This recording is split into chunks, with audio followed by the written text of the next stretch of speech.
Bismillahirrahmanirrahim. Assalamualaikum warahmatullahi wabarakatuh. Waalaikumsalam warahmatullahi wabarakatuh. Perkenalkan, nama saya Nafla Aprilia Regita Kalia, selaku moderator dari kelompok 5. Saya di sini akan memandu jalannya presentasi dari kelompok 5. Untuk mempersingkat waktu, kepada Saudari Ainun saya persilakan untuk membacakan materinya. Penelitian teknologi merupakan aktivitas pemeriksaan terhadap teknologi yang digunakan serta melakukan perbandingan dengan dasar benchmarking atau tolak ukur antara teknologi yang digunakan pada industri yang terbaik. Kedua itu menetapkan kebutuhan yang sebenarnya terhadap teknologi, telah mengurangi ketidaknyamanan teknologi dan melibatkan seluruh staf di pilihan teknologi yang harus dilakukan. Maka ada 3 hal penting yang harus dilakukan. Yang pertama, menilai tingkat penggunaan teknologi. Yang kedua, menilai keinginan dan kebutuhan pengguna. Yang ketiga, merencanakan pelaksanaan program baru.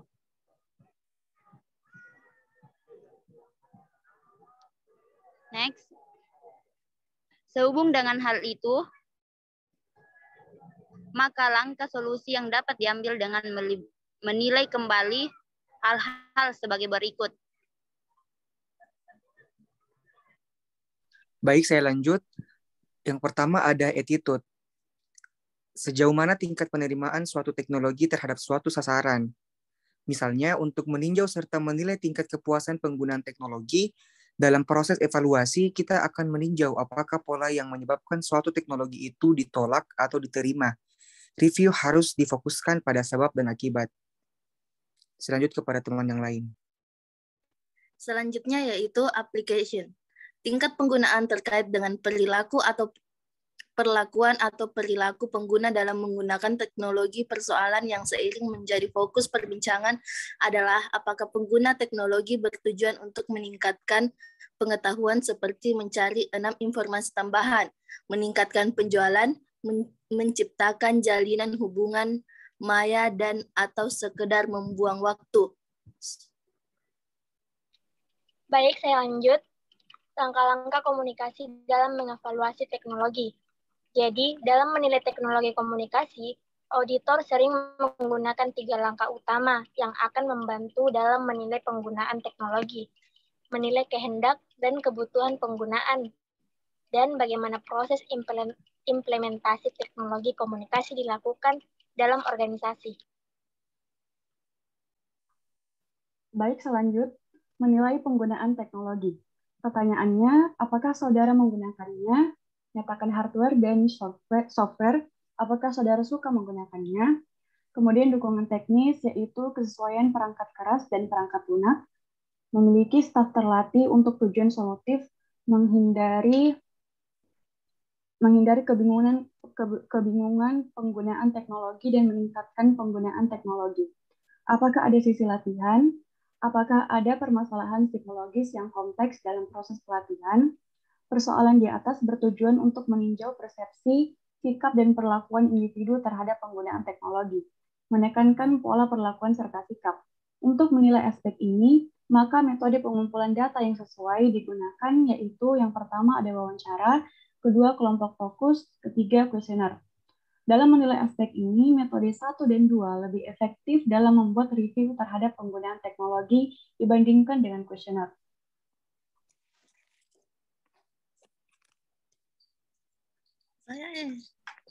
Baik, saya lanjut. Mengevaluasi kebutuhan. Dalam mengevaluasi kebutuhan teknologi, auditor komunikasi menilai hal-hal seperti ini. Apakah tujuan penggunaan teknologi, apakah teknologi komunikasi digunakan untuk mendapatkan informasi, menciptakan hubungan informatif atau untuk tujuan hiburan. A. Kebutuhan perangkat keras dan perangkat lunak. Manajemen yang menentukan pembelian atau penyediaan. Apakah pengguna ditanya ketika suatu teknologi diperkenalkan atau ingin digunakan?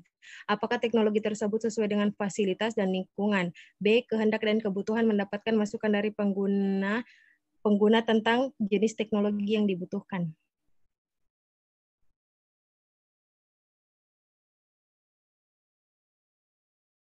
Baik, saya lanjut. C. Insentif dan hambatan. Apakah kekuatan kemampuan yang ada untuk meningkatkan kebutuhan serta hambatan yang dapat diatasi, seperti pelatihan, waktu, faktor organisasi, atau bagian dan di bawah pengawasan siapa. Selanjutnya, kesesuaian teknologi atau di peringkat internal dan eksternal. Selanjutnya, dorongan kerja, kerugian, perubahan, kebutuhan informasi sesuai hardware serta software, dan selanjutnya fasilitas pasokan.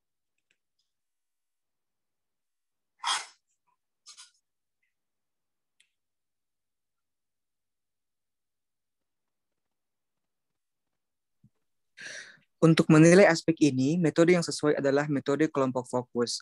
Menggunakan metode brainstorming yang berdasarkan kepada topik diskusi berikut. Mengidentifikasi kebutuhan secara keinginan nyata, mengidentifikasi setiap kekuatan dan hambatan, menempatkan prioritas, mengusulkan strategi untuk perubahan secara bersama, merumuskan tujuan, tanggung jawab bersama, dan pembentukan komitmen.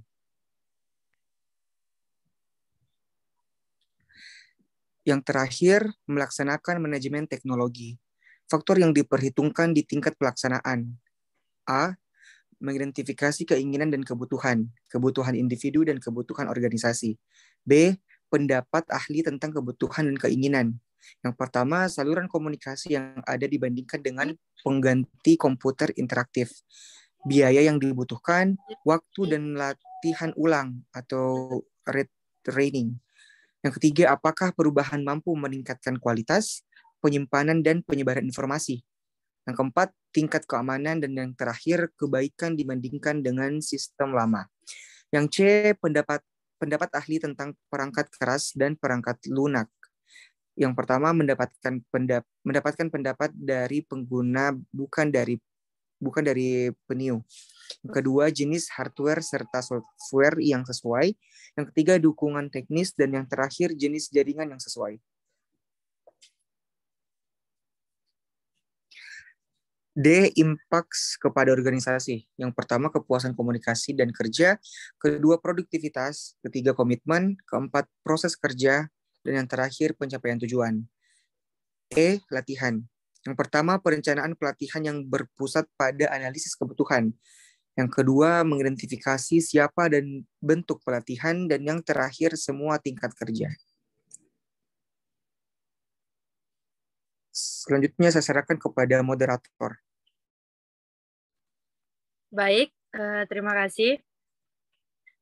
Demikianlah hasil diskusi dan pemaparan materi dari kelompok 5. Lebih dan kurangnya mohon maaf. Wabillahi taufiq wal hidayah. Assalamualaikum warahmatullahi wabarakatuh. Waalaikumsalam warahmatullahi wabarakatuh.